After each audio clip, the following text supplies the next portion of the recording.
One of the biggest tips that I can help offer you in acing your tech interview is to come prepared with examples. So before the interview, have 3 to 5 stories of projects that you've worked on, successes that you've made, barriers that you've overcome. Hi everyone, my name is Alex Beard. I am a backend recruiter here at Slack. I have been doing tech recruiting for the last 5 years, so excited to help share some tips on how to ace your tech interview. Hey everyone, my name is Gina and I recruit backend software engineers for Slack. Tip 1, be curious. Make sure that before the interviewer, you're prepared by having reviewed the LinkedIn profiles of each interviewer, any company like pages or blog posts, review the job description as well. It's just really important to know who you're interviewing with, and I would say to have questions prepared for each person just based on, their level, their role within the company, just so you can really be specific and get what you need out of each interview as well. Make sure to ask clarifying questions.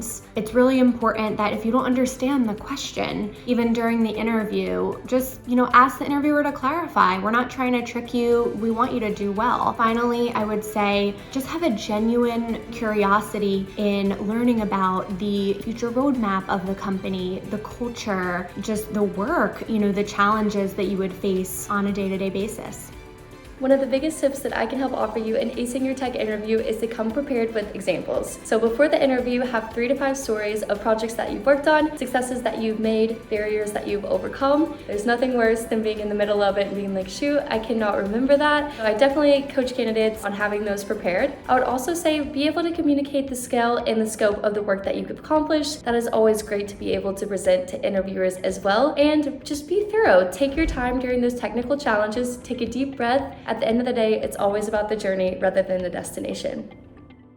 Tip 3, communicate well. It's really important to be clear and concise in how you articulate your responses. General best practice to keep your responses, somewhere between about 30 seconds to probably about max 4 minutes long. So just if you can, try to be cognizant of that. Make sure that talking through your responses in a clear and concise way. A really good way to do this actually is by utilizing the STAR method, which if you don't know, that means situation, task, action, and result. So it just helps you, I would say, group your responses and examples in a very structured way. So that's also a really great way when you're just thinking about, how you're going to respond in your examples, just to structure them in that way. Thank you all so much for watching. I hope these tips have been helpful. They've really helped us here at Slack. Good luck on your interviews. I know you're going to ace them, and I hope you have a great and beautiful rest of your day.